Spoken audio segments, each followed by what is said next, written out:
이진우의 손에 잡히는 경제.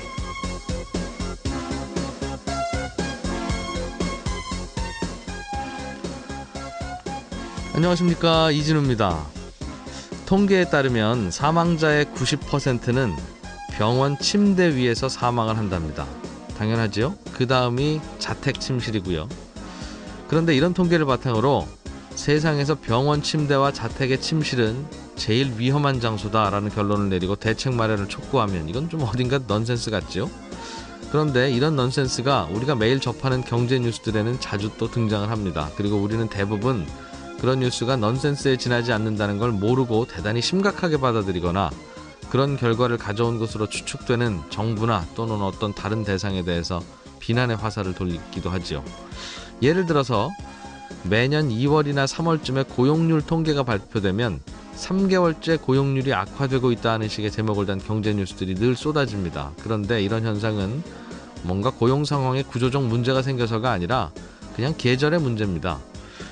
2월에 나오는 고용률 통계에서 최근 3개월이면 10월, 11월, 12월, 3월이면 11월, 12월, 1월 이랬겠죠. 그런데 항상 10월보다는 11월이, 11월보다는 12월이 날씨가 더 춥습니다. 날씨가 추우면 농촌에서도 일거리가 없어지고 건설 현장에서도 일거리가 없기 마련이죠. 당연히 일하는 사람들도 줄어들고요. 그래서 사계절이 있는 나라에서는 매년 2월쯤 발표되는 고용률은 3개월째 또는 4개월째 늘 내리막을 탑니다. 새로운 일도 아니고 흥분한 일도 아닌데 늘 우리는 이런 기사를 접하면서 대책 마련을 요구하기도 하죠.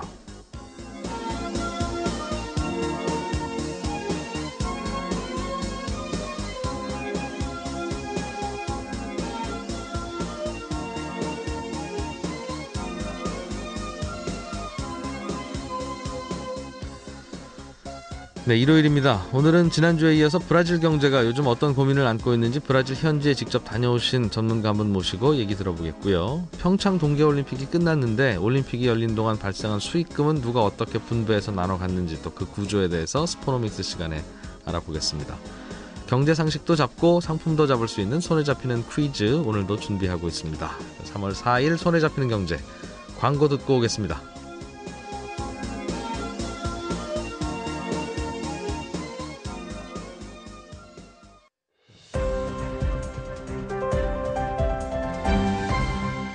이진우의 손에 잡히는 경제. 우리의 시야를 나라 밖으로 넓혀서 다른 나라 경제는 어떤 상황이고 또 그 나라는 뭐가 고민인지 그 나라의 속사정을 좀 슬쩍 들여다보는 시간입니다. 글로벌 금융 탐방기라는 책의 저자이신 하나금융투자 윤민혁 해외금융팀장과 함께 지난주에 이어서 오늘도 브라질 경제 얘기를 계속해서 들어보겠습니다. 브라질 경제 가이드 윤민혁 팀장 나오셨어요. 어서 오십시오. 네, 안녕하세요. 네. 지난주에는 나오셔서 브라질이 80년대, 90년대에 인플레이션이 무려 1000조%나 될 정도였다 이렇게 말씀 주셨어요. 네, 맞습니다. 물가가 뭐 정신없이 뛴다는 거죠. 그래서 음식점 가면 나는 선불로 낼 거다, 손님은. 아닙니다. 웨이터는 후불로 내셔야 됩니다. 이렇게 싸운다고. 네, 맞습니다. 근데 이걸 이제 해결하려는 노력이 브라질 정부도 있었을 텐데 그게 1994년에 있었던 헤알 플랜이라는 거라면서요? 네, 맞습니다. 이게 어떻게 했던 거예요? 헤알 플랜의 내용은 크게 두 가지로 볼 수 있는데요. 네. 그동안 정부가 국민들에게 마음을 얻기 위해서 선심성 공약을 많이 내세워서 그것을 이행하느라 많은 지출을 했는데 더 이상 그렇게 하지 못하도록 막은 게 첫 번째였고요. 그러니까 돈이 자꾸 그러니까 많이 풀리면 정부가 부실해질 거고 네. 그러면 정부가 부실해지면 정부는 자꾸 돈을 어디선가 빌려와야 되고 그렇죠. 그러려면 이자를 많이 줘야 되고 그렇죠.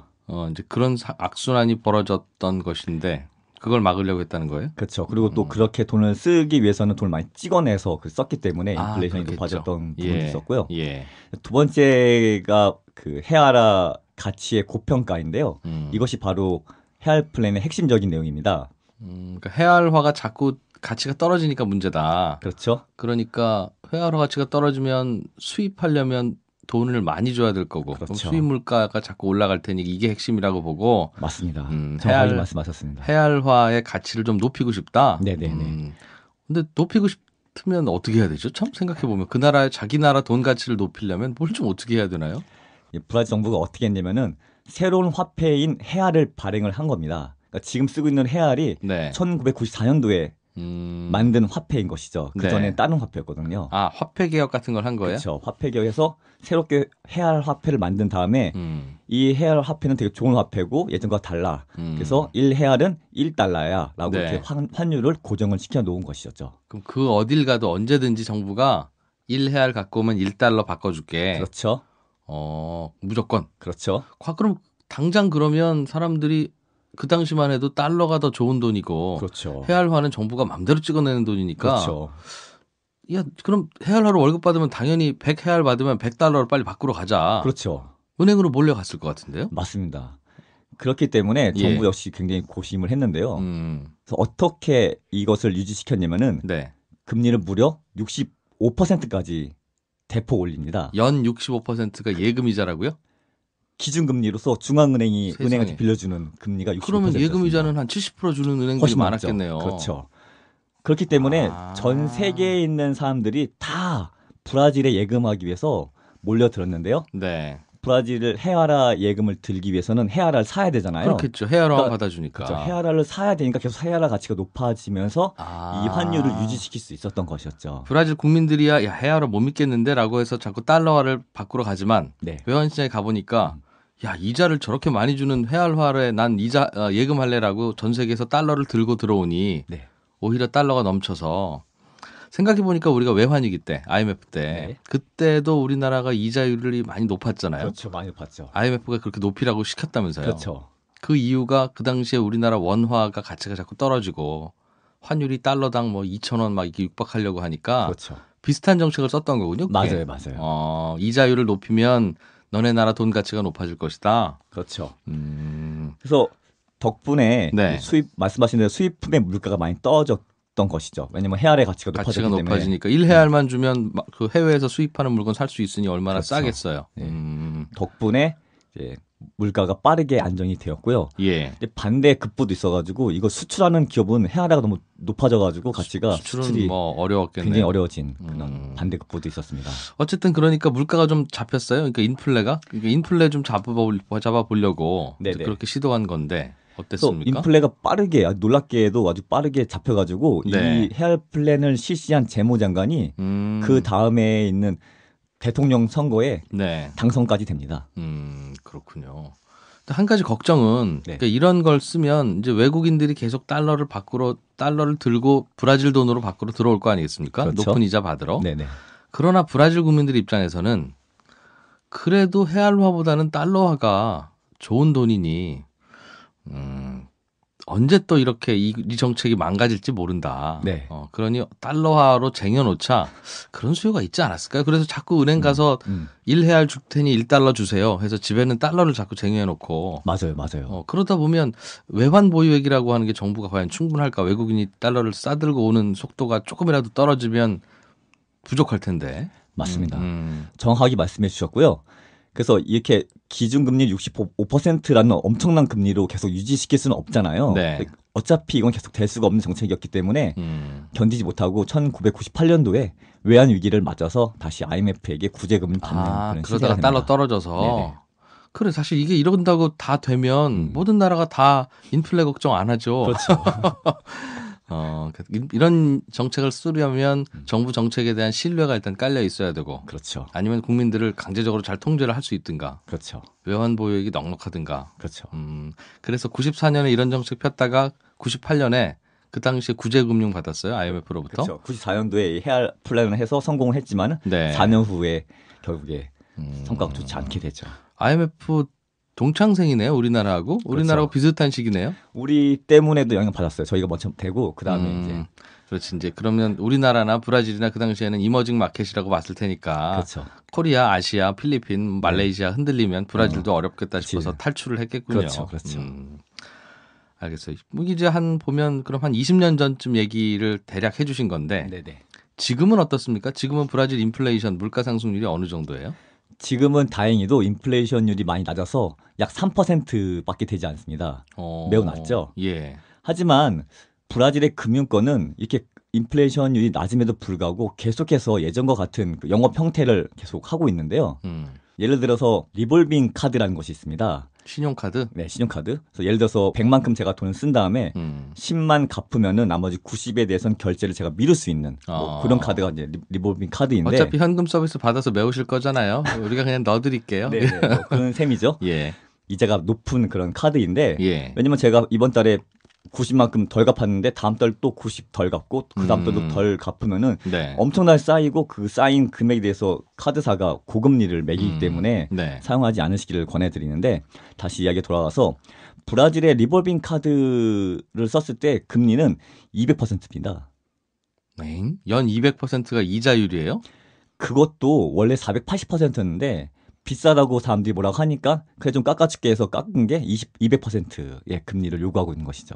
이게 무슨 뭐 브라질의 사채 얘기하는 게 아니라 네. 금융권에서 네, 우리나라 카드사가- 같은 경우는 카드 네. 이자율 같은 느낌인 거예요? 그렇죠. 카드 이자율이 바로 200% 때리고 있고요. 이것뿐만이 아닙니다. 은행의 예대 마진 폭도 상당히 커서 예. 브라질의 금리가 한 10% 정도 예금 금리를 주는데 은행이 이 돈을 빌려줄 때는 60%에 빌려줍니다. 아. 예대 마진이 50%인 것이죠. 그러니까 이렇게 대출 이자율은 높은데도 예금 이자율은 그리 높지 않다. 그러니까 저희가 생각했을 때 10%면 예금 많이 주네, 금리 많이 주는 생각하는데 네. 대출은 60%를 해주니까 엄청나게 먹고 있고 예.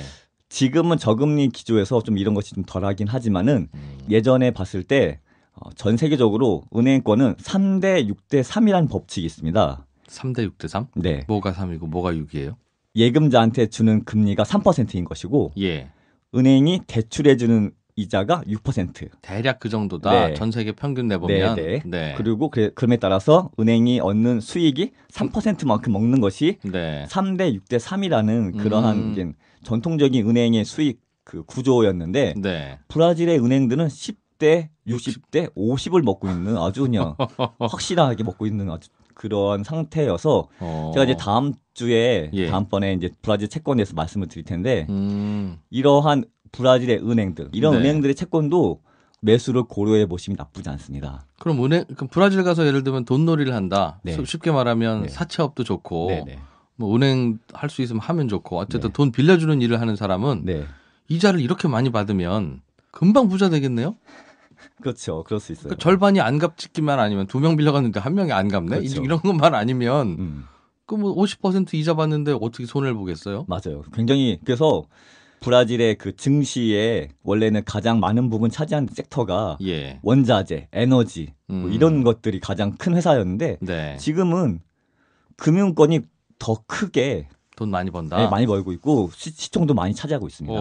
보통 우리나라는 이렇게 되면 네. 국민들이 아니 네. 뭐 저런 약탈적 금리를 받느냐고 해서 정부 보고 저희 은행들 좀 어떻게 통제 좀 하라고 그러고 네. 정부는 야, 너희들 정신 차려 왜 이렇게 많이 받아 이러면서 10% 예금 금리 받았으면 네. 이자율 20%만 받아도 충분하겠네 네. 라고 할 거고 그렇죠. 정상적인 상황이면 은행들끼리 경쟁해서 야 그럼 이렇게 많이 남는데 우리 좀 깎아서 손님 더 많이 받자 하다 보면 금리가 저절로 내려갈 텐데 네. 왜 그런 일이 브라질에선 은행에서는 안 벌어지죠? 일단 은행들끼리 이렇게 좋은 구조를 서로 건들지 않기로 암묵적인 동의를 했고요. 은행장들끼리 일단 그렇죠. 친하다. 그렇죠. 이 좋은 논한 장사를 놔두고 경쟁하는 친구는 내일 다음 달부터 회식에 안 불러. 그렇죠. 다 동기동창이고 하기 때문에 네. 그렇게 경쟁을 심하게 하지 않고 있고 음. 사실 제가 봤을 때 브라질은 서로가 서로를 약탈하는 거예요. 약탈하는 그런 사회라는 생각이 들었습니다. 무슨 말씀이냐면은 정부는 높은 세금을 부과해가지고 네. 쉽게 돈을 빼가고 있고 이런 큰 은행들은 봉사보다는 또 약탈하고 갈취해가는 그런 네. 형태를 취하고 있고 택시기사는 저한테 바가지 씌워서 갈취하고 있고 또 이런 거 갈취할 거 없는 사람들은 밖에 나가가지고 총을 쏘는 이러한 구조가 하기야 악순환이겠네. 어디서 하나 되고 있는 끊어주지 것이- 않으면 네, 나만 네. 손해 볼 수는 없으니까. 것이 아닌가 생각이 들었습니다. 그래서 저는 혹시라도 이게 자꾸 이자율을 낮춰주면 대출을 많이 받아갈 것이고 그러면 돈이 또 풀려서 인플레 생길까봐 일부러 이렇게 고금리 정책을 지금도 하나 이런 생각을 얼핏 했는데 아무튼 뭐 속사정이야 각자 다 다를 것이고. 또 예. 그 인플레가 높았던 시절에 그런 기억들이 남아 있어가지고 보통 물건 살 때 자동차나 가전제품 살 때 네. 할부로 사는데 심지어 신발도 할부로 삽니다. 무조건 할부로. 네, 무조건 할부로 사는데 나중에 갚을수록 무조건 이익이니까 그 사이에 물가가 오르고 화폐 가치는 떨어질 테니. 네. 예. 근데 요즘에는 그렇게 인플레가 높지 않기 때문에 그렇게까지 되지 않는데 다 할부 사고 있는데 기억이 남아 있으네요. 예. 보통 우리는 이제 할부 금리하면 연금리를 의미하잖아요. 브라질은 월금리입니다. 써 있는 게 그래서 이거 진짜 싸한데 싼 게 아니라 월금리를. 할부 금리가 이면 이만큼입니다라고 할 때. 네. 네. 게다가 정부까지도 슬그머니 여기다가 이렇게 숟가락을 얹고 있는데요. 대출 금액의 1.5%만큼은 세금으로 떼가고 있고요. 네. 제가 돈을 인출할 때도 예. 인출한 것에 대해서 또 세금을 떼가는 이런 구조를 좀 취하고 있습니다.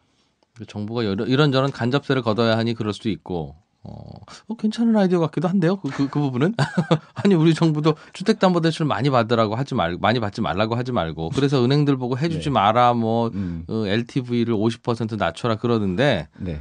그러지 말고 그냥 정부가 대출 받는 분들한테 대출금의 한 2~3%를 세금으로 받아가면 꼭 그거 두 가지 효과가 다 있을 것 같다는 생각이 얼핏 드네요.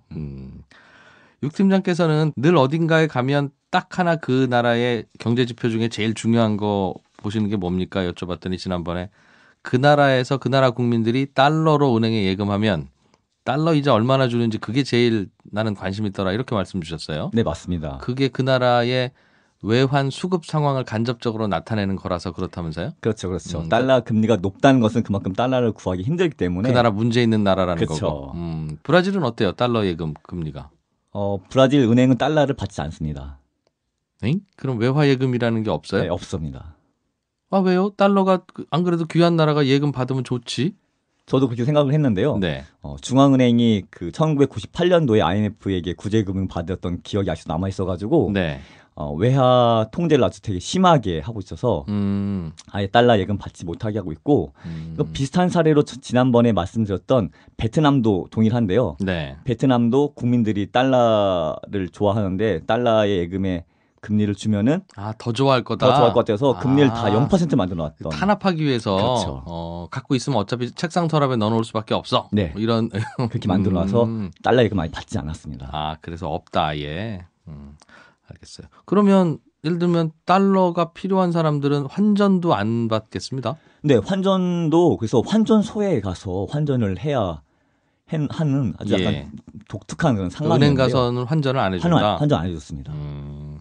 2015년도에 그 헤아라 가치가 많이 급격하게 떨어졌던 때가 있었거든요. 예. 근데 그때는 공식 시세하고 바꿔줬던 환전의 시세가 좀 많이 차이가 났는데 그랬겠죠. 예. 제가 지난달에 갔을 때는 그런 것이 거의 차이가 없었기 때문에 상당히 지금 현재로서는 외환 상태가 괜찮다고 좀 안정되고 있다. 네네, 그렇게 볼 수 있습니다. 그렇군요. 이 나라의 경제 상황이 어떤지는 사실은 이 나라 정치 구조도 좀 봐야 되는데 우리나라 투자자들이 브라질 채권을 많이 샀어요. 네네. 그 말은 브라질 정부가 우리나라 국민들한테 돈 많이 빌려갔다는 뜻 아니겠습니까? 그렇죠. 우리나라 돈만 가져간 건 아니겠습니다만. 네. 그러니까 브라질 정부가 돈을 잘 갚을 가능성이 있냐 없냐 이게 우리도 관심인 건데 그 나라 재정 상황은 어때요? 그래서 정부 재정 상황은? 브라질 정부 재정 상황은 사실 좋지 않습니다. 왜냐하면 고정적으로 나가는 비용이 굉장히 많은 것인데요. 예. 브라질은 이자 높은 것으로 유명하잖아요. 예. 그래서 만약에 100만큼의 그런 정부 예산이 있다고 하면은 부채의 원금 갚는데 37%를 쓰고 있고요. 빌린 돈이 워낙 많고 이자가 높으니까. 예. 그다음에 이자 상환의 12%를 쓰고 있습니다. 이것만 절반이네? 그렇죠. 원금이랑 이자 갚는 데만 절반을 쓰고 있고 그나마 다행인 것은 달러 채권이 아니라 헤아라 채권이어가지고 자기가 돈을 찍어서라도 줄 수 있으니까 그나마 좀 다행이라고 하면 다행이라고 할 수 있는 것이고요. 네. 이것뿐만 아니라 연금 주는데도 20%를 사용하고 있고 또 공무원 월급도 줘야 되고 가난한 국민들한테 보조금도 주고 교육도 무료이니까 정부가 사실 마음대로 쓸 수 있는 그러한 예산은 얼마 되지 않습니다. 고정으로 나가는 게 꽤 많다. 네네네. 하기야 세금을 100을 거두면 50은 그동안 빌린 돈 이자나 원금으로 나가고 말씀하신 대로 국민들한테 늘 해주던 게 있으니까. 그렇죠. 고정적으로 나가는 거 빼고 정부가 마음대로 쓸 수 있는 그 예산은 전체 예산 중에 10%밖에 되지 않습니다. 예산안 가지고 의원들이 싸울 일은 별로 없겠네요. 그렇죠. 이미 나가기 90이기 때문에 이미 뭐 다 정해져 있는데 그렇죠. 뭐 이걸 가지고 뭘 한다고. 그럼 연금 개혁하자는 얘기는 안 해요? 아니 애들 학교도 못 고치는데 뭐 이렇게 우리가 연금을 많이 받냐? 내지는 그러면 이제 세대 간의 갈등도 있을 거고요. 그럴 수 있죠. 그렇지 않아요? 사실 브라질 정부도 이런 사실을 잘 알고 있습니다. 그래서 지금 테메르 대통령도 이러한 연금 개혁을 강력하게 지금 밀어붙이려고 했었는데요. 네. 2월 19일 날 그 연방 의원에서 표결을 하기로 했는데 이걸 앞으로 받을 분들이 뭐 한 짓이냐. 참을 수 없다 해가지고 만약에 이 법안에 찬성한다 하면은 우린 바로 올해 10월에 있을 선거에서 낙선운동을 할 거다라고 하니까 갑자기 말을 좀 줄이더니 예. 2월 19일 날 하던 것을 연기시켜버리고 10월 이후로 하기로. 선거 끝나고 하자고? 선거 끝나고 하겠다. 지금 예민한 건 다 선거 끝나고 하는 건 어느 나라나 똑같아요. 그래서 예. 또 이 나라는 정당이 굉장히 많아요. 네. 30개가 넘습니다. 네. 그렇기 때문에 한 정당이 마음대로 이렇게 끌고 가기가 좀 어렵고 다 연정을 해야 된다. 연정. 그러다 보니까 더 눈치 보겠군요. 그렇죠. 서로의 그런 이해관계를 다 조정해 줘야 되기 때문에 예. 마음대로 좀 밀고 나가지 못하는 그런 면이 좀 있고요. 그 연금을 그래서 개혁을 좀 늦추는 대신에 정부는 그 국영 전력 기업을 지금 팔려고 하고 있고 그다음에 또 가장 간단하면서도 좋은 방법을 쓰려고 하고 있는데 네. 세금을 또 올리려고 하고 있죠. 그러니까, 세금. 네. 세금은 뭐 여기저기 좀 대출금에서도 받고 하는데 뭐 좀 더 거둘 때가 있어요? 세율을 더 올리겠다는 뭐 그런 것이었는데 그런 것도 있고. 그러니까 기업들이 이제 뭐 법인세 더 올린다고 하니까 그럼 우리 어떻게 이제 영업하라는 얘기냐 해서 좀 반대하는 입장이고요. 브라질 경제 상황 쭉 한번 들어봤는데 우리가 또 관심 갖는 이유는 그래서 요즘 과거에도 많이 투자했고 요즘도 유명한 투자 상품 중에 하나라고 홍보도 하고 하는 그래서 투자자들이 고민하는 브라질 채권. 네. 이자는 높다는데 이 나라 과연 잘 돌아가야 이제 원금을 찾을 수 있는 거라서 그렇죠. 그 얘기 좀 들으려고 했는데 다음 주에 그러면 브라질 채권에 대해서 좀 집중적으로 우리 좀 여쭤보고 공부 좀 해보겠습니다. 예, 오늘 하나금융투자 윤민혁 해외금융팀장과 함께 브라질 이야기 또 이어서 들어봤습니다. 고맙습니다. 감사합니다.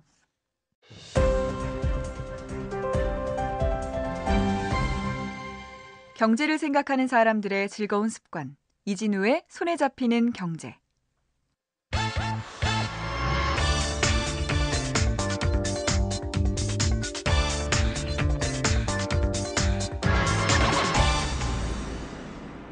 스포츠 속에 숨어있는 재미있는 경제 이야기 들어보는 시간입니다. 이종훈 스포츠 평론가와 함께합니다. 어서 오십시오. 안녕하십니까. 자, 오늘은 또 어떤 이야기 갖고 오셨는지 궁금하네요. 평창 동계올림픽 끝났잖아요. 그런데 지금도 제가 여러 가지 질문들을 봤는데 그 가장 많이 듣는 질문 중에 하나가 바로 IOC는 이번 평창 동계올림픽으로 얼마를 챙겨갔나요? 라는 질문이에요. IOC. 네. 그래서 오늘 이 질문에 대한 답을 방송을 통해서 한번 해드릴까 합니다. 이게 전 세계에서 4년마다 동계까지 포함하면 이제 2년마다 그렇죠. 올림픽 주최하면서 이게 주최 측이죠, 그러니까. 그렇죠, 주최 측이죠. IOC는 어떻게 보면 207개 국가가 소속된 국제 기구라고 볼 수 있는데 그 국제 기구면 IMF나 UN 같은 그런. 예, 그렇다고 볼 수 있는데 그 반대죠. 반대라는 게 뭐냐면 UN이나 IMF 같은 데는 실제로 이제 참가하고 있는 국가들, 참여 국가들이 분담금이라는 걸 해서 돈을 내서 운영을 하고 있잖아요. 예. 돈을 그렇게 운영하는데 IOC는 자체적으로 수익을 만들어내서 운영을 하고 있죠. 피파와 비슷하다고 보시면 되죠. 그러니까 이게 2년마다 한 번씩 여기저기서 벌어지는 올림픽이 만약 서커스라면 IOC는 서커스 단장인 거죠. 그렇죠. 거기서 입장권 다 팔로선 본인들이 갖고 그 대신 단원들 월급도 주고 코끼리 여물이라고 하나요? 먹이도 주고. 그렇죠. 그리고 이제 서커스를 개최하겠다는 도시나 지역이 있으면 글로 가는데 서커스를 개최하기 위해서는 이만한 시설이 필요하다. 그리고 우리 서커스 단원들이 묵을 숙소나 이런 것들이 필요하다. 이렇게 해서 이제 개최 도시가 경기장도 짓고 숙소도 짓고 이러는 거죠. 전 세계 순회 공연을 하는 스포츠 유람단. 그렇죠. 알겠어요. 격이 확 떨어지는데 왠지. 알겠습니다. 그렇게 2년에 한 번씩 올림픽을 하면 이제 들어오는 수입도 있을 거고 쓰는 돈도 있을 테니 돈을 벌기도 하고 많이 벌기도 하고 또 적게 벌기도 하고 때로는 적자이기도 하고. 적자는 없어요. 매번 벌어요? IOC는 적자가 없는 기업입니다. IOC는 제가 늘 말씀드리지만 IOC와 피파는 상장만 된다면 저는 무조건 전 재산을 그 주식을 삽니다. 알겠어요. 이번에 그럼 평창 동계올림픽에서는 IOC는 얼마쯤 벌었다고 계산됩니까? 정확한 액수는 아직 공개가 안 되고 있어요. 이제 사후 정산에 들어갈 테니까. 근데 대략 유추해 보면 최소 2억 달러, 우리 돈 한 2,140억 플러스 알파 정도는 되지 않을까? 최소 금액이. 2천억 원? 예, 2천억 원 넘지 않을까? 이번 평창 동계올림픽에서? 네. 그럼 올림픽 하기 전에 IOC 금고에 비해서 올림픽 하고 난 다음에는 2천억이 더 불었다고요? 그렇죠. 계속 늘어나죠. IOC가 지금 현재 자산 보유액이 한 9천억 이상 될 거예요. 그렇군요. 이거 어떻게 수익을 어떻게 나눠 가져서 어떻게 돈 버는지 좀 궁금한데요. 이게 얼마 전에 뉴스에 이런 기사가 났었어요. 네. IOC가 평창 동계올림픽 대회 조직위원회에 9,600억 원 정도를 준다. 이렇게 기사가 났거든요. 그래서인지 많은 분들이 IOC가 9,600억이나 주면 IOC는 도대체 얼마를 갖고 가는 거야? 이래서 이제 저한테 질문을 많이 하시는데 실제로 이제 대회 조직위원회가 전체 수익의 50%를 가져가고 IOC는 나머지 50%에서 10%만 가져갑니다. 쉽게 말씀드리면 이렇고요. 구체적으로 좀 말씀을 드리면 올림픽이 열릴 때마다 올림픽 마케팅 수익금이라는 게 존재하는데 이게 크게 두 가지입니다. 방송 중계권료 수익 그리고 TOP라고 불리는 올림픽 스폰서 수입. 올림픽 스폰서 수입은 제가 방송에서 여러 차례 말씀을 드렸죠. 맞아요. 그러니까 올림픽 공식 후원 기업 뭐 이런 거 달고 광고하려면 돈 내라 하는 거고. 중계권료 수입은 방송국들한테 받는 거고. 그렇죠. 그 두 가지가 큰 수익 모델이죠. 그 두 가지가 전체 다라고 봐도 돼요. 그렇겠어요. 스폰서 수익 같은 경우에는 전체 수익의 50%를 대회 조직위원회가 가져갑니다. 이번 같은 경우는 평창? 네, 평창이 가져가죠. 근데 대회 조직위원회가 처음부터 가져가는 건 아니고 IOC가 받은 돈에 분배를 해주는 거죠. 50% 분배해주고 IOC는 나머지 50%의 10%만 가져가고요. 그리고 방송 주계권료 수익은 전체 수익의 49%를 대회 조직위원회에게 분배해주고 IOC는 51%의 10%만 가져갑니다. 절반은 딱 떼어서 평창한테 수고했다고 주고 수고한 게 아니라 니네 시설 짓고 뭐 여러 가지 고생했으니까 고생이나 수고나 아니 시설 짓고 이런 것들에 돈 쓸 게 있으니까 물론 그렇죠. 가져가라. 그리고 나머지 절반 가지고 그중에 5분의 1만 IOC가 가져간다. 그게 2천억이에요? 그렇죠. 일단 평창 조직위에 9,600억을 배분했잖아요. 그러네요. 그러니까 한 1조 원 줬네요. 1조 원이 넘고 IOC는 그 2배가 넘는 2조 가까운 수익을 올려야 되잖아요. 그렇겠죠. 그리고 자신들 역시 2천억에 갖고 10%를 가져가니까 대략 뭐 2천억 이상의 수익을 기록했다. 알겠어요. 이렇게 보시면 되는데 실제로 이게 대회 조직위가 받을 돈이 IOC로부터 받을 돈이 지금 추정치로 9,600억이라고 나왔는데 좀 더 늘어날 수도 있어요. 그리고 경우에 따라는 IOC로부터 추가 지원 금액도 받을 수 있고요. 그건 그때 IOC 기분에 따라서. 그리고 이제 대회 조직위는 IOC에게 또 대회 조직위가 스폰서를 모집하잖아요. 그러니까 하부 스폰서를 모집하고 그다음에 현물 협찬도 받잖아요. 영업을 그러니까 평창이 했겠죠. 거기에 이제 7%에 해당하는 현금을 IOC에 내야 돼요. 내야 된다는 게 무슨 말이에요? 줘야 돼요. 그러니까 IOC로 인해서 마케팅을 했기 때문에 거의 7%를 줘야 돼요. 잠깐만요. 그럼 예를 들면 올림픽 후원사가 돼서 돈을 냈어요. 그럼 그 돈은 IOC로 바로 가지 않아요? 그 돈은 이제 대회 조직위로 들어가요. 우리 공기업들이 낸 돈 이런 것들은 대회 조직위로 들어가요. 그리고 그 금액의 이제 7% 정도를 IOC에게 다시 줘야 돼요. 그러니까 현대자동차가 자동차를 뭐 100억 원 가까운 그 현물 후원을 했다. 그러면 거기에 100억 원의 7% 정도를 IOC에게 다시 줘야 돼요. 그러면 올림픽이 열릴 때마다 공식 후원사 내지는 공식 마케팅 기업이라고 해서 그거 로고 붙이는 대가로 벌어들이는 돈을 IOC가 가져간다고 했잖아요. TOP, 탑 파트너, 13개 탑 파트너 회사들. 네. 그리고 대회 조직위가 올림픽 IOC 파트너는 아닌데 올림픽 대회를 개최하면서 서브 파트너를 받거든요. 그거 영업은 또 별도로 해서 가져간다. 그건 대회 조직위가 영업을 하는 거예요. 알겠어요. 그러니까 영업을 했는데 로열티를 내라는 거죠. 쉽게 말하면. 그럼 그 대회 조직위가 영업을 한 그 후원사들은 무슨 대가를 바라고 그걸 후원합니까? 올림픽 공식 후원사 이건 못 붙이잖아요. 그럼 그건. 아니죠. 뭐 평창 조직위 이제 홍보 대사가 되는 거니 홍보 회사가 되는 거니까 할 수는 있죠. 근데 이제 이번 같은 경우는 이제 공기업들이 많이 후원을 했잖아요. 그래서 이제 흑자로 돌아섰다. 뭐 이런 얘기를 하는데 돈도 주고 현물도 줍니까 그럼? 돈도 주고? 그렇죠. 돈도 주고 현물도 주죠. 근데 이제 TOP 파트너가 우선적인 권리를 가지기 때문에 TOP 파트너에 비해서는 서브 권리 그리고 TOP 파트너가 있는 산업 분야에는 들어갈 수가 없죠. 그럼 IOC 국제 올림픽 조직위원회가 커다란 기업들 그 영역별로 쭉 후원 기업을 정하고 그거 말고 나머지는 평창 조직위에서 좀 구하려면 구해서 알아서 영업해라. 그렇죠. 그러니까 그 TOP 파트너로는 토요타가 들어가 있거든요. 근데 토요타 자동차를 우리 평창에서 돌아다니게 할 수는 없으니까 현대자동차를 서브 스폰서를 받아서 한 거죠. 알겠어요. 그러니까 올림픽 공식 스폰서로 또 현대차를 받으면 안 되니까 그거는 토요타가 화내니까. 토요타가 안 되죠. 그냥 평창 후원으로 해서 별도로. 지난번에 말씀드렸던 그 알겠어요. KT와 인텔 사례를 생각하시면 돼요. 5G 논란. 예. 정리가 좀 되네요. 그러니까 전체가 100이면 절반은 주최 측이 가져가고 전체의 10%는 IOC가 가져가고 그럼 계산 딱 하니까 40% 비네요.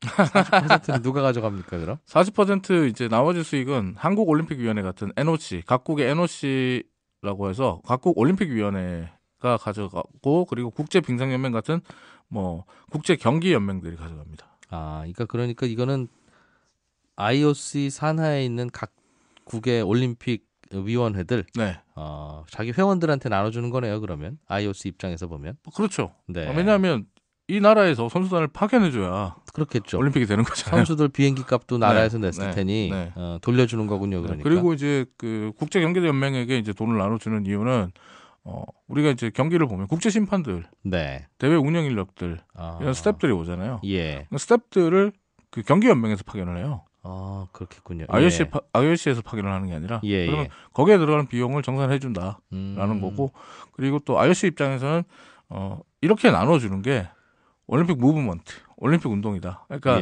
그 나라의 돈이 지급되고 올림픽위원회 돈이 지급되면 그 나라 체육 발전에 스포츠 발전에 이바지할 것이고 쓰여질 것이고 그리고 국제경기연맹에 돈이 들어가면 그만큼 경기 단체들에게 또 돈이 흘러갈 것이기 때문에 이건 올림픽 무브먼트라는 측면에서 얘기를 하는데 재밌는 건 이제 TOP 마케팅 수익금은 나머지 50%에서 IOC가 10%, 각국 NOC들이 40%를 가져가요. 그러니까 각종 경기 단체들은 TOP 마케팅 수익금은 일절 배분받지 못합니다. 그 이유는 뭐냐면 각종 경기 단체들은 자체적으로 스폰서를 갖추고 있어요. 그래서 그 스폰서를 통해서 후원금을 받기 때문에 그 스폰서 수익금은 받지를 못하고 대신 국제경기연맹들은 TV 중계권료 수익의 일정 부분을 가져가는 거죠. 알겠어요. 개최 도시가 절반 가져가고 IOC가 10 가져가고 나머지 40은 실비 정산하는 거네요, 사실상. 그죠? 그 각 예를 들면 콘서트라고 하면 가수들 모셔다 준 그런 소속사들한테 준다 이 말이잖아요. 고맙인가요? 그런 개념이네요. 오가면서 차비도 써야 되고 하니까. 자꾸 비유가 좀 저렴하지만 쉽게 이해는 되네요. 알겠습니다. 저희 청취자 게시판에 그래서 올림픽 참가 비용은 누가 됩니까? 라는 질문이 있는데 제가 이종훈 평론가한테 지금 배운 대로 생각하면 각국 올림픽위원회가 일단 되고 나중에 경기 끝나고 나면 IOC가 보조금을 돌려주는 방식으로 사후정산한다. 사후정산하는 거다. 이렇게 보시면 되는데 실제로 이제 그 각국 올림픽위원회들 같은 경우에 올림픽으로 발생한 수익을 사후에 다시 배분받기 때문에 선수단 파견이나 운영하는 데는 뭐 전혀 뭐 그런 경비 조달에 어려움은 없어요. 그런데 이제 문제가 되는 국가들이 몇몇 있죠. 그러니까 북한. 이번 평양 동계올림픽 북한 같은 경우에 와일드카드로 출전하는데다 경제적으로 굉장히 어렵다. 출전 비용이 뭐 있네 없네 이런 얘기를 하잖아요. 그래서 우리가 이제 남북 통일기금의 일부를 먼저 지불하겠다라고 얘기를 했고 그리고 IOC도 5만 달러의 그 지원금을 내주겠다라고 했거든요. 그러니까 출전 경비 일부를 IOC도 내겠다라고 얘기를 했고 또 지난번에 제가 설명을 드렸던 가나의 그 스켈레톤 선수인 프림퐁 그 현대차의 후원을 받아서 후원을 받았다고 할 수 있는지 모르겠지만 프림퐁 같은 경우에 딸랑 한 명만 출전했단 말이에요. 딸랑 한 명만 출전하면 이런 경우에는 이제 그 나라 올림픽위원회가 경비를 되게 좀 애매해요. 아니요, 나중에 IOC가 한 명 출전했으면 사후정산 안 해줍니까? 해주죠. 해주는데 이럴 때는 이제 올림픽위원회에서 조금 애매하다. 그러니까 경제적으로 어려워서 올림픽에 선수단을 파견하기 어렵고 소수의 선수를 파견하는 경우에는 IOC가 전액 혹은 일부를 보조를 해주는데 올림픽 솔리더리티라는 프로그램이 있어요. 올림픽 솔리더리티가 뭐냐면 올림픽에 출전하기 힘든 뭐 난민이라든지 아니면 올림픽에 출전하기 힘든 국가들에게 재정 지원을 해주는 프로그램이거든요. 그래서 이 재정 지원 프로그램을 통해서 운영을 합니다. 그래서 이 재정 지원 프로그램이 사후 정산을 해줄 때도 있고 어떤 때는 난민이나 북한 같은 경우는 선지급 해줄 때도 있어요. 이 프로그램에 의해서. 나중에 어차피 정산 받을 거지만 당장 현금 없으면 당장 못 나오니까 선지급 해주자라고 할 때가 있는데 근데 IOC 입장에서는 이게 금전적으로 아무 부담이 없어요. 왜냐하면 IOC는 중계권료 수익의 일부를 올림픽 솔리더리티로 뺀다라는 규정을 새로 만들어놨기 때문에 IOC 지갑에서 나가는 것조차 IOC 지갑에서 나가는 거 아니에요. 그러니까 10%는 자기들이 그대로 가져가고 올림픽 솔리더리티 프로그램에 또 일부 적립을 하게끔 만들어놔서 IOC로서는 부담이 전혀 없는 비용이죠. 그러면 참가 비용을 나중에 정산해서 돌려준다고 했는데 IOC가 한 명 참가한 선수단과 네. 어떤 나라는 100명 온 경우도 있을 텐데 100명이 온 국가와 비교하면 100명 온 국가에게 100배 많이 줍니까?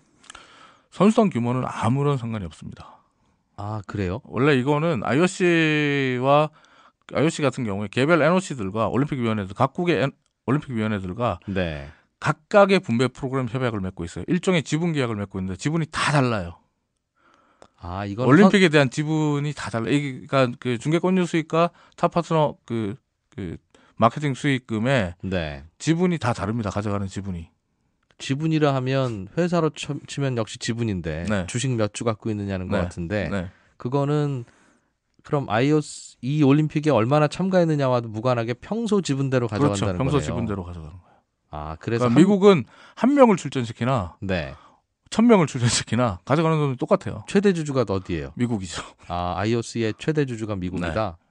그러니까 각 나라마다 얼마의 지분을 갖고 있는지 자세히 공개되지 않아서 뭐 저도 정확히 모릅니다. 예. 하지만 미국이 가장 큰 지분을 갖고 있어요. 이건 뭐 부인할 수 없습니다. 이건 왜냐하면 뭐 공시도 안 합니까? 뭐 공시 안 하는데요. 미국 올림픽위원회가 예. 자기들이 지분이 제일 많다라고 얘기를 해요. 대놓고 얘기를 하고 있고 그다음에 미국의 지분이 너무 많다라는 것 때문에 유럽의 IOC 소속 유럽의 IOC 위원들 그리고 유럽의 NOC는 네. 미국에 대한 끊임없는 견제 그리고 끊임없는 그 갈등을 유발하고 있어요. 그래서 IOC 내부에서 미국 대 반미국의 대립이 극심해요. 네. 미국 같은 경우에 과거에 올림픽 유치를 LA 올림픽 이후에 유치하려고 노력을 많이 했는데 심지어 오바마 대통령까지 내세워서 시카고에서 올림픽을 유치하겠다라고 했는데 네. 실패하는 이유가 이것 때문에 안 되는 거예요. 지분은 그러니까 제일 많지만 지분은 제일 많은데 다른 국가들이 다 너무 싫어해요. 미워하는군요. 그러니까 IOC에서 그 올림픽 개최지를 결정할 때 1국가 1표잖아요. 네. 그러니까 주주총회를 하면 항상 부결이 되는 거예요. 미국은 못 줘 이렇게 되는 거예요. 알겠어요. 그러니까 올림픽 네. 개최국을 정할 때는 한 국가당 한 표씩 주고 네. 이렇게 나중에 번 돈 나눠 가질 때는 네. 지분 비율대로 나눠 갖고 네. 그런 구조군요. 네. 그러니까 유럽에서는 미국을 대단히 싫어하죠. 아, 그러니까 아까 예전에 저 국가들 중에 선수 1명 내보내고 하면 네.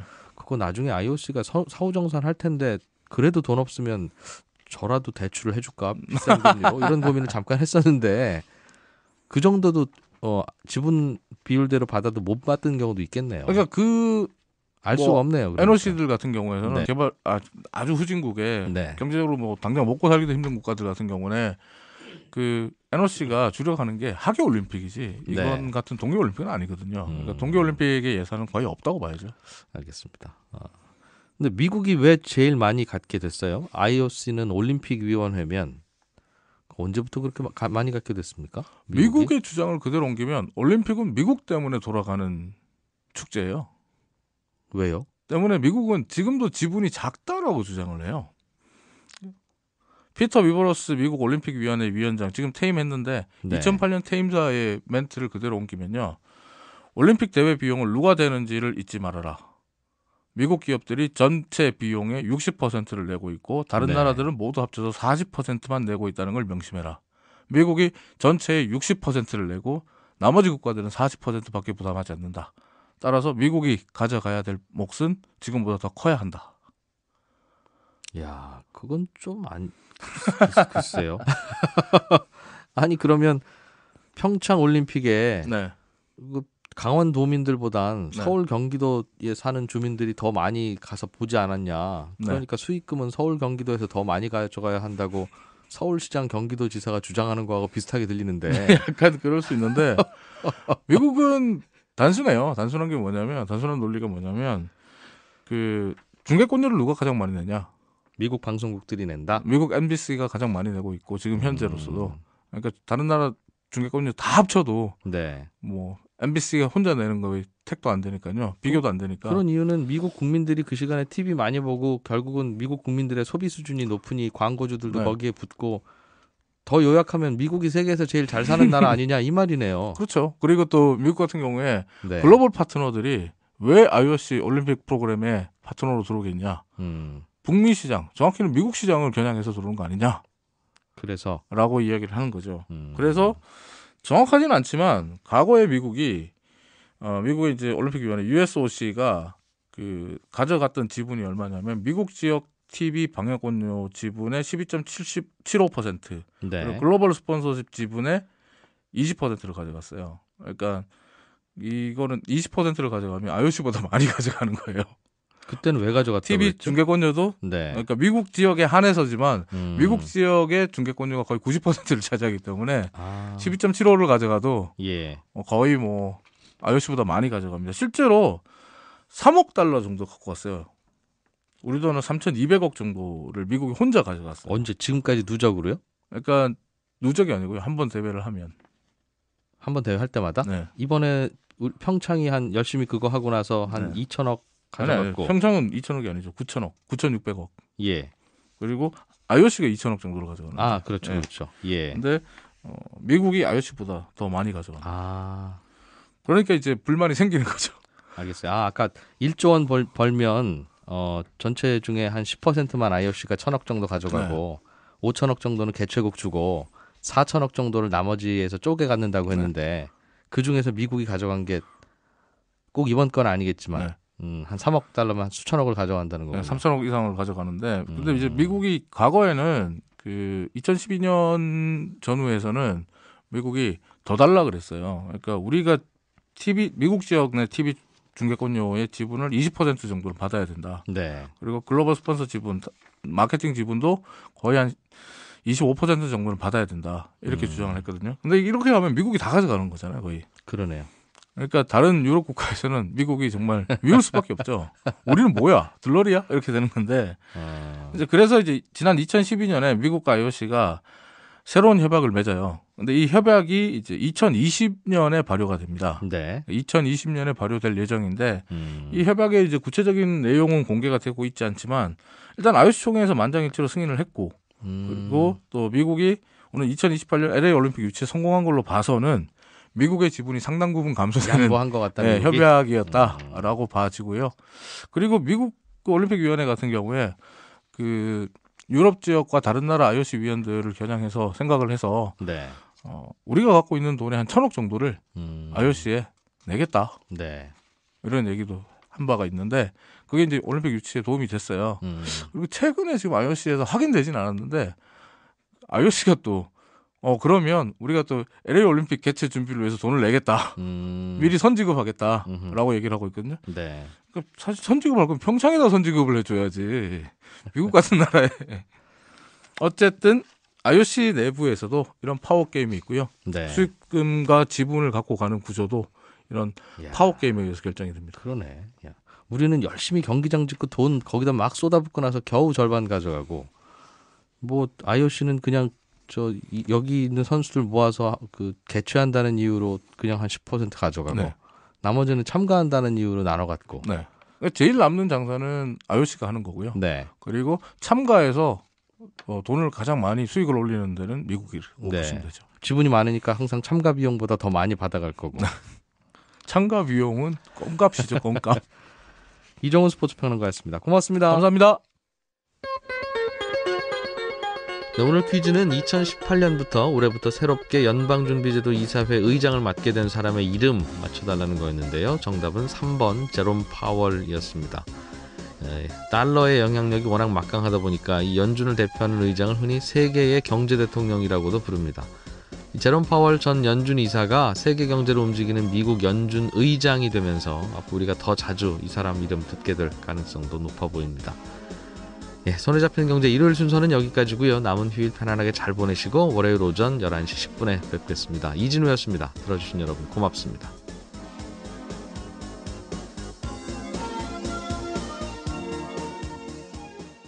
다음에 이 헤알 화폐는 되게 좋은 화폐고 예전과 달라. 그래서 1헤알은 1달러야 라고 이렇게 환율을 고정을 시켜 놓은 것이었죠. 그럼 그 어딜 가도 언제든지 정부가 1헤알 갖고 오면 1달러 바꿔줄게. 그렇죠.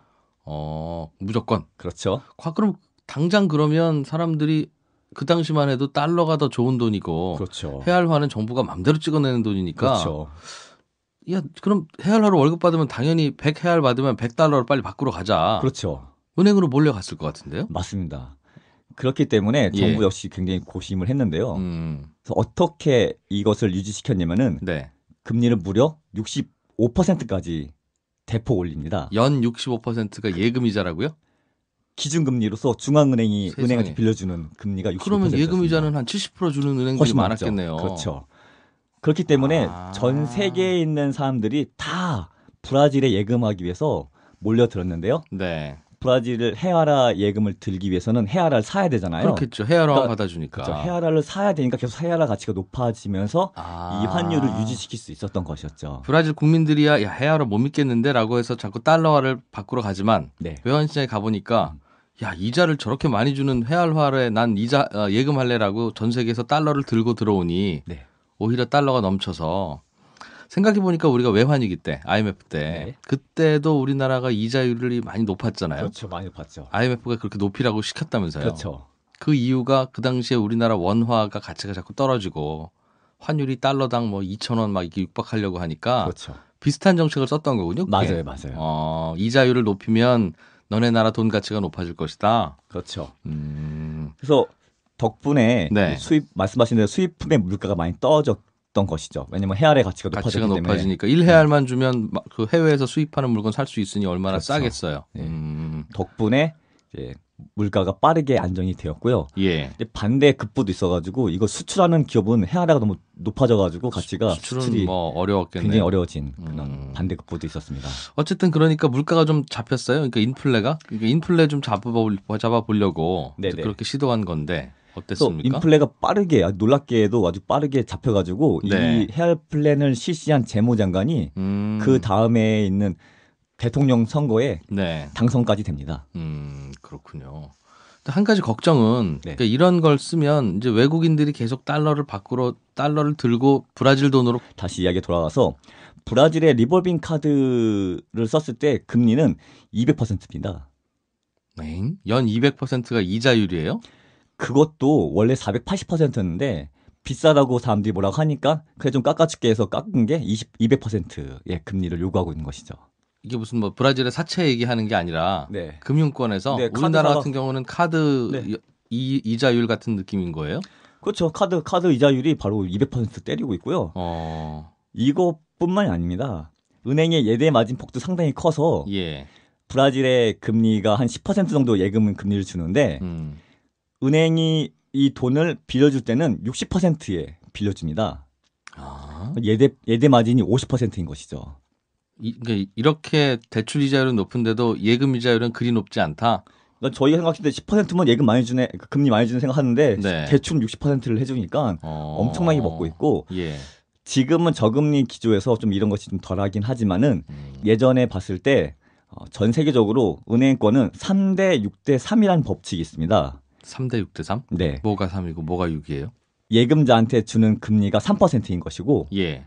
은행이 대출해주는 이자가 6%. 대략 그 정도다. 네. 전 세계 평균 내보면. 네. 네. 그리고 그럼에 따라서 은행이 얻는 수익이 3%만큼 먹는 것이 네. 3대 6대 3이라는 그러한 이제 전통적인 은행의 수익 그 구조였는데 네. 브라질의 은행들은 10대, 60대, 50을 먹고 있는 아주 그냥 확실하게 먹고 있는 아주 그런 상태여서 제가 이제 다음 주에 예. 다음번에 이제 브라질 채권에 대해서 말씀을 드릴 텐데 이러한 브라질의 은행들 이런 네. 은행들의 채권도 매수를 고려해 보시면 나쁘지 않습니다. 그럼 브라질 가서 예를 들면 돈놀이를 한다. 네. 쉽게 말하면 네. 사채업도 좋고 네네. 뭐 은행 할 수 있으면 하면 좋고 어쨌든 네. 돈 빌려주는 일을 하는 사람은 네. 이자를 이렇게 많이 받으면 금방 부자 되겠네요. 그렇죠. 그럴 수 있어요. 그러니까 절반이 안 갚지만 아니면 2명 빌려갔는데 1명이 안 갚네. 그렇죠. 이런 것만 아니면 그 뭐 50% 이자 받는데 어떻게 손해를 보겠어요? 맞아요. 굉장히 그래서 브라질의 그 증시에 원래는 가장 많은 부분 차지하는 섹터가 예. 원자재, 에너지 뭐 이런 것들이 가장 큰 회사였는데 네. 지금은 금융권이 더 크게 돈 많이 번다. 네, 많이 벌고 있고 시총도 많이 차지하고 있습니다. 보통 우리나라는 이렇게 되면 네. 국민들이 아니 네. 뭐 저런 약탈적 금리를 받느냐고 해서 정부 보고 저희 은행들 좀 어떻게 통제 좀 하라고 그러고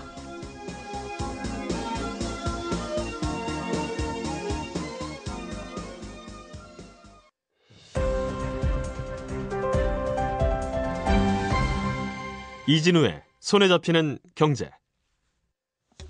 우리의 시야를 나라 밖으로 넓혀서 다른 나라 경제는 어떤 상황이고 또 그 나라는 뭐가 고민인지 그 나라의 속사정을 좀 슬쩍 들여다보는 시간입니다.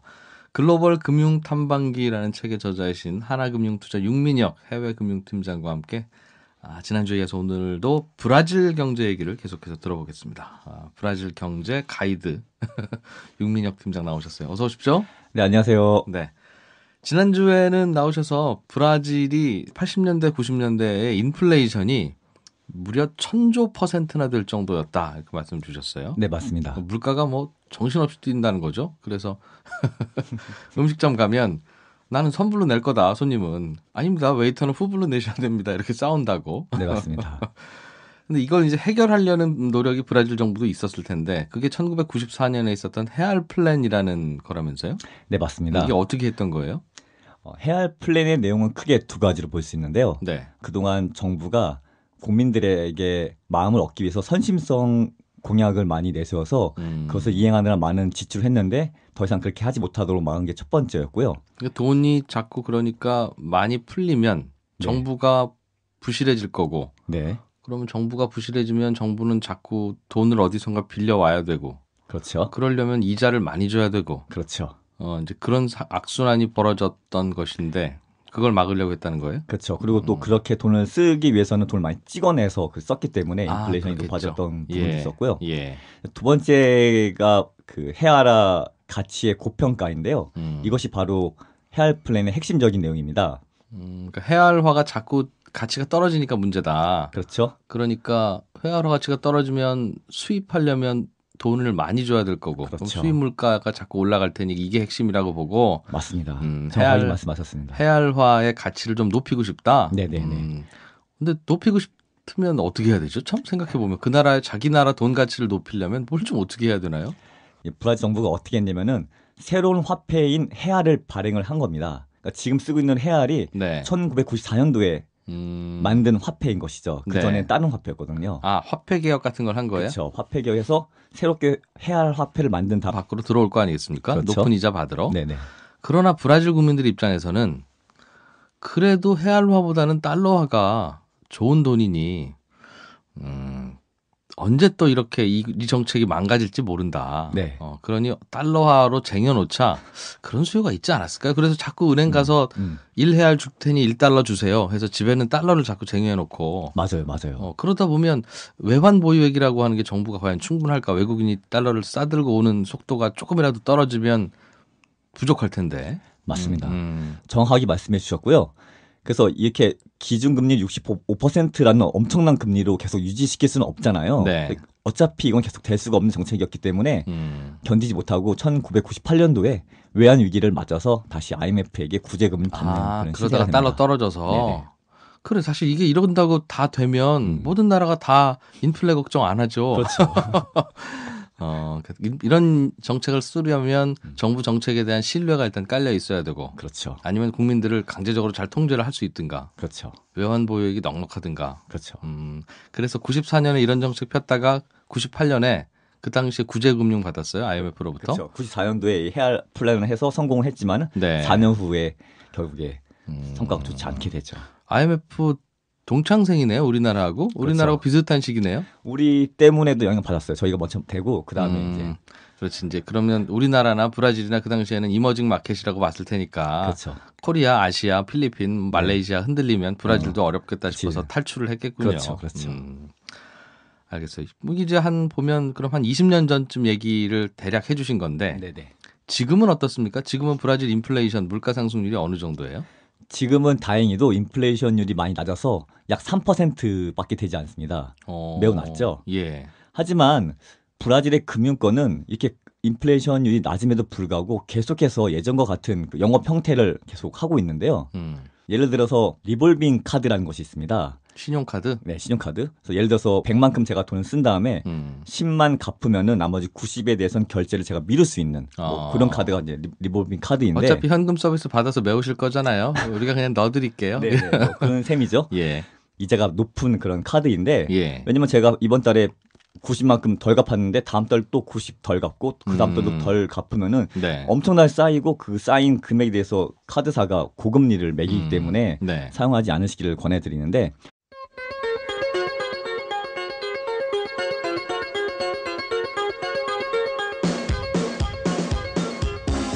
이진우의 손에 잡히는 경제.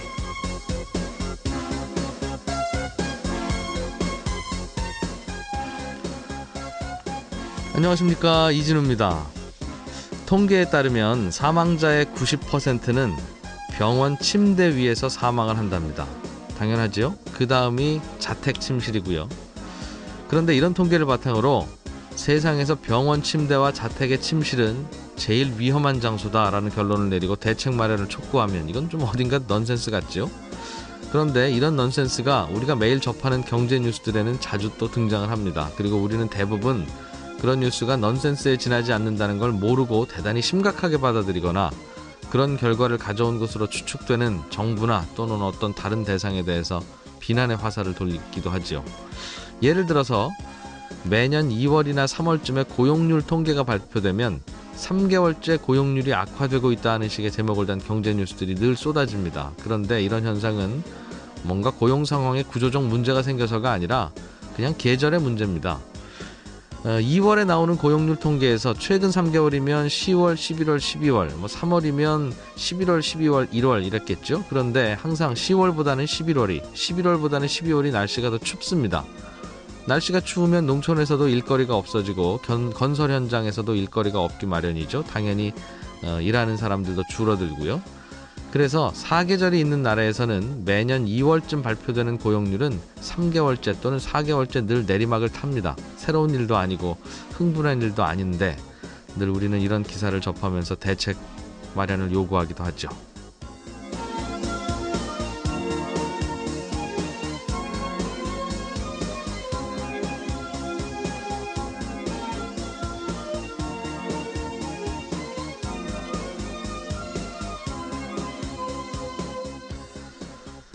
네, 일요일입니다. 오늘은 지난주에 이어서 브라질 경제가 요즘 어떤 고민을 안고 있는지 브라질 현지에 직접 다녀오신 전문가 한 분 모시고 얘기 들어보겠고요. 평창 동계올림픽이 끝났는데 올림픽이 열린 동안 발생한 수익금은 누가 어떻게 분배해서 나눠 갔는지 또 그 구조에 대해서 스포노믹스 시간에 알아보겠습니다.